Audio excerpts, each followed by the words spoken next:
तो दोस्तों आज हम फिर से आपके लिए लेकर आए हैं देश दुनिया की तमाम ताज़ा बड़ी खबरें। सबसे पहली बड़ी खबर में आपको बताएंगे दोस्तों कि 70 सालों के बाद ईरान सऊदी अरब की आर्मी हुई एक होते ही कूद के भागने लगा इजराइल। अब ईरान सऊदी अरब मिलकर इजराइल पर करेंगे हमला, हमास की गाजा पट्टी में होगी जीत। इजराइल हमास की जंग के बीच रूस ने भेजा ईरान को अपना सबसे खतरनाक फाइटर जेट। अब नहीं बच पाएगा इजराइल, रूस करेगा ईरान के साथ इजराइल को खत्म। फिलिस्तीन की आज़ादी हुई निश्चित, गाजा से पीछे हटेगा इजराइल। हमास के साथ आई पूरी दुनिया, इजराइल का पूरी दुनिया में विरोध शुरू। गाजा पट्टी को बचाने के लिए 5000 टैंक 600 जेट लेकर इजराइल को ठोकेगा चीन। चीन ने गाजा पट्टी की जंग में उतरने का किया ऐलान। इजिप्ट ने इजराइल से छेड़ी जंग, संसद में फाड़ा शांति समझौता।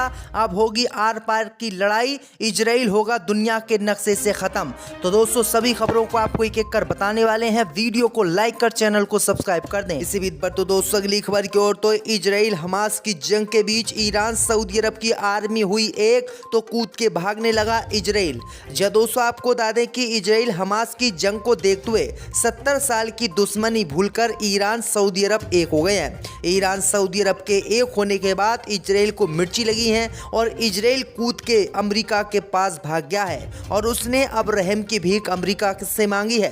दरअसल आपको बता दें कि 70 सालों से ईरान और सऊदी अरब की बनी हुई नहीं थी और जब इजराइल और हमास के बीच जंग शुरू हुई तो ईरान ने सऊदी अरब को मना लिया और सऊदी अरब भी ईरान की बात मान गया। ईरान और सऊदी अरब की आर्मी एक हो गई है और वो जल्दी गाजा पट्टी में जाएगी और इजराइल की सेना को दौड़ा दौड़ा कर मारेगी। जैसे ही ईरान और सऊदी अरब की आर्मी एक हुई तो कूदकर इजराइल अमेरिका भाग गया और अमेरिका से रहम की भीख मांगने लगा कि वो इस जंग को रुकवाए, वरना इस ईरान और सऊदी अरब उसको खत्म कर देंगे। तो ये बड़ी अपडेट आई दोस्तों कि यहूदियों की अब खैर नहीं है। इसी बीच पर तो दोस्तों अगली खबर की ओर, तो जंग के बीच रूस ने भेजा ईरान को अपना सबसे खतरनाक फाइटर प्लेन। अब नहीं बच पाएगा इजराइल पर होंगे ताबड़तोड़ हमले। जय दोस्तों आपको बता दें कि इजराइल और हमास की जंग में रूस ने शुरू से ही हमास का समर्थन किया था और वो लगातार इजराइल अमेरिका के खिलाफ बयान दे रहा था। अब खबर सामने निकल कर आई दोस्तों कि इसी जंग में रूस भी अब खुलकर कूद गया है। रूस ने ईरान को इतना खतरनाक अपना फाइटर जेट भेजा है जिसे देखकर इजराइल के पसीने छूट गए हैं। दरअसल आपको बता दें कि पुतिन के इस फाइटर जेट को पूरी दुनिया शैतान नाम से जानती है क्योंकि ये इतनी मिसाइलें एक साथ लेकर उड़ सकता है जितनी कि अमेरिका के 4 फाइटर प्लेन। वहीं आपको बता दें कि ईरान लगातार हमास का समर्थन कर रहा है और हमास के फेल होने पर इजराइल से जंग लड़ने का भी ईरान ने ऐलान किया है। वहीं आपको बता दें कि रूस के ईरान को इस फाइटर जेट को भेजे जाने के बाद अब इजराइल की मौत पूरी दुनिया को दिखाई देने लगी है और अब इजराइल नहीं बच पाएगा। ईरान इतने हमले इजराइल पर करेगा इन्हीं फाइटर जेटों से कि अमेरिका भी उसे नहीं बचा पाएगा। तो ये बड़ी अपडेट आ रही दोस्तों कि दुनिया की सबसे बड़ी सुपर पावर रूस अब ईरान के साथ मिलकर इजराइल को धूल गाजा पट्टी में चटाएंगे। इसी बीच पर तो दोस्तों अगली खबर की ओर, तो फिलिस्तीन की आज़ादी हुई निश्चित, गाजा से पीछे हटेगा इजराइल। हमास के साथ आई दुनिया। जब दोस्तों आपको बता दें कि इजराइल और हमास की जंग में अब फिलिस्तीन की आज़ादी निश्चित हो गई है। वहीं आपको बता दें कि हमास के साथ अब पूरी दुनिया आ गई है। दरअसल आपको बता दें कि इजराइल और हमास के बीच जो युद्ध शुरू हुआ था वो 7 दिनों के लिए बीते दिनों रुका था। उसके बाद ये जंग फिर से इजराइल ने शुरू कर दी। अब खबर सामने निकल कर आई दोस्तों कि इजराइल ने गाजा पट्टी पर जो बम बरसाए हैं उनमें 1500 फिलिस्तीनी मुसलमानों की हत्या हो गई है। इसी मामले को लेकर अब जो देश इजराइल का साथ दे रहे थे वो पीछे हट गए हैं और उन देशों में इजराइल का विरोध शुरू हो गया है। दरअसल आपको बता दें कि फिलिस्तीन का विरोध करते हुए दुनिया भर के देश हमास और फिलिस्तीन के साथ आ गए हैं और उन्होंने फिलिस्तीन की वकालत करते हुए फिलिस्तीन की आज़ादी की निश्चित लड़ाई लड़ने का ऐलान किया है और दुनिया भर के देशों ने कहा है कि गाजा पट्टी से इजराइल की सेना पीछे हटे। जो अमेरिका इजराइल की खुलकर मदद कर रहा था वो भी इन हमलों के बाद अब इजराइल का साथ देने के लिए तैयार नहीं है। तो ये बड़ी अपडेट आ रही दोस्तों कि इजराइल इस जंग में बुरी तरीके से फंस गया, उसे बहुत नुकसान भी हुआ और उसके हाथ कुछ नहीं आया। इसी बीच पर तो दोस्तों अगली खबर की ओर, तो गाजा पट्टी को बचाने के लिए 5000 टैंक 600 जेट लेकर इजराइल को ठोकेगा चीन, यहूदियों की नहीं खैर। जब दोस्तों आपको बता दें कि इजराइल हमास की जंग में हमास के समर्थन में चीन उतर आया है। चीन ने अब हमास और ईरान की मदद करने के लिए 5000 टैंक 600 जेट लेकर इजराइल को ठोकने का प्लान बना लिया है। वहीं आपको बता दें कि चीन के इस ऐलान से पूरी दुनिया में भूचाल आ गया है। दरअसल आपको बता दें कि चीन ने ऐलान किया है कि इजराइल जो हमास से गाजा पट्टी में जंग लड़ रहा है, उस जंग में हमास समर्थित ईरान की मदद चीन करेगा। चीन ने ईरान को 5000 टैंक 600 जेट देने का ऐलान किया है। और वहीं आपको बता दें कि इन टैंक और जेटों का इस्तेमाल इजराइल और हमास के बीच जो युद्ध चल रहा है, उस युद्ध में हमास को इजराइल के खिलाफ चीन देगा और चीन मिलकर इजराइल को गाजा पट्टी में खदेड़ेगा। वहीं आपको बता दें कि चीन के इस ऐलान से यहूदियों में खौफ का माहौल है। इसी बीच पर तो दोस्तों अगली खबर की ओर तो इजिप्ट ने इजराइल से छेड़ी जंग, संसद में फाड़ा शांति समझौता, अब होगी आर पार की लड़ाई।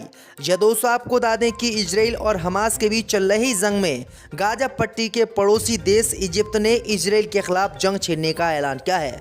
खबर सामने निकल कर आई दोस्तों कि इजिप्ट की संसद में जो शांति समझौता इजराइल और हमास के बीच हुआ था, उस शांति समझौते को संसद में इजिप्ट के प्रधानमंत्री ने फाड़ दिया है और इजराइल से आर पार की लड़ाई लड़ने का ऐलान किया है।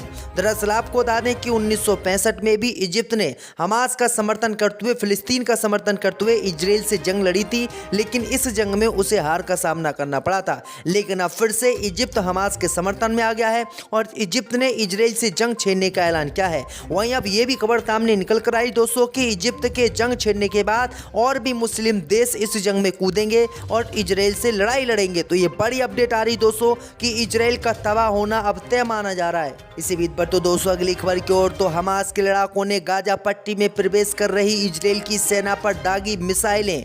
जब दोस्तों आपको बता दें कि इजराइल और हमास के बीच जो जंग चल रही है, इस जंग में गाजा पट्टी में प्रवेश कर रहे इजराइल के वाहनों पर हमास के लड़ाकों ने अल यासीन 105 गोले दागकर इनको निशाना बनाया है। इसमें 4 इजराइल के सैनिकों की मौत हो गई है, जबकि 7 इजराइल के वाहन नष्ट हो गए हैं, क्षतिग्रस्त हो गए हैं।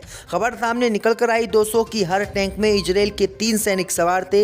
इसमें से 2 टैंकों के 4 सैनिक मारे गए हैं, बाकी सैनिक घायल हो गए हैं और ये टैंक भी तबाह हो गए हैं। इन टैंकों से निकलकर इजराइल के सैनिकों ने अपनी जान बचाई है। वहीं दूसरी तरफ हमास के लड़ाकों ने 114 मिमी कम दूरी की राजूम मिसाइल प्रणाली से इजराइल के रैम सैन्य अड्डे पर भी बमबारी की है, जिसमें इजराइल को भारी नुकसान हुआ है और इस हमले के बाद लड़ाई पूरी पलट गई है और ये लड़ाई हमास के समर्थन में आ गई है। तो ये बड़ी अपडेट आ रही दोस्तों। इसी बीच पर तो दोस्तों अगली खबर की ओर तो गाजा पट्टी में 7 अक्टूबर से अब तक की लड़ाई में 1050 इजराइल के सैनिकों को हमास ने उतारा मौत के घाट। 350 से अधिक टैंक हुए इजराइल के तबाह। इजराइल को इस जंग में हुआ सबसे ज्यादा नुकसान।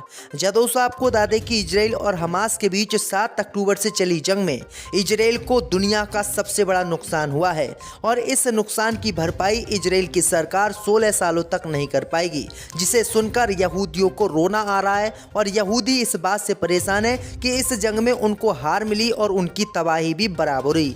अब खबर सामने निकल कर आई दोस्तों कि इजरायली अखबार टाइम्स ऑफ इजराइल ने एक रिपोर्ट जारी की है। इस रिपोर्ट में उन्होंने बताया है कि 7 अक्टूबर से अब तक की हमास के लड़ाकों से हुई जंग में गाजा पट्टी में इजराइल के 1050 सैनिक मारे गए हैं, जबकि 350 से अधिक टैंक और सैन्य वाहन हमास की जंग में नष्ट हो गए हैं। प्रत्येक टैंक में 3 सैनिकों की संख्या थी। तो ये बड़ी अपडेट आ रही दोस्तों कि हमास के लड़ाकों ने इस कदर इजराइल को पेला है गाजा पट्टी में कि पूरी जिंदगी यहूदी इस लड़ाई को नहीं भूल पाएंगे, क्योंकि हर बार जंग में इजराइल जीत जाता था, लेकिन हमास ने इस बार तैयारी करके लड़ाई लड़ी और हमास ने इजराइल को धूल चटा दी, इजराइल को घुटने टेकने पर मजबूर कर दिया। तो ये बड़ी अपडेट आ रही दोस्तों। इसी बीच पर तो दोस्तों अगली खबर की ओर तो तीनों राज्य में चुनाव हारने के बाद कांग्रेस पार्टी ने ईवीएम पर उठाए सवाल, कहा चिप वाली किसी भी मशीन को किया जा सकता है हैक। दोस्तों आपको बता दें कि मध्य प्रदेश, छत्तीसगढ़ और राजस्थान में विधानसभा चुनाव हारने के बाद अब मध्य प्रदेश के पूर्व मुख्यमंत्री और कांग्रेस नेता दिग्विजय सिंह ने ईवीएम पर सवाल उठाए हैं और उन्होंने आरोप लगाया है कि चिप वाली किसी भी मशीन को हैक किया जा सकता है। उन्होंने 2003 से ईवीएम से मतदान का भी विरोध किया है। दिग्विजय सिंह ने अपने सोशल मीडिया अकाउंट पर कहा कि चिप वाली किसी भी मशीन को हैक किया जा सकता है। मैंने 2003 से ईवीएम द्वारा मतदान का विरोध किया है। क्या हम अपने भारतीय लोकतंत्र को पेशेवर हैकरों द्वारा नियंत्रित करने की अनुमति दे सकते हैं? ये मौलिक प्रश्न है जिसे सभी राजनीतिक दलों को संबोधित करना होगा। माननीय ईसीआई और माननीय सुप्रीम कोर्ट, क्या आप कृपया हमारे भारतीय लोकतंत्र की रक्षा करेंगे और इस ईवीएम से चुनाव कराने की प्रणाली को बदलेंगे? तो ये बड़ी अपडेट आ रही दोस्तों कि कांग्रेस पार्टी ने ईवीएम हैक करके तीनों राज्य में बीजेपी पर चुनाव जीतने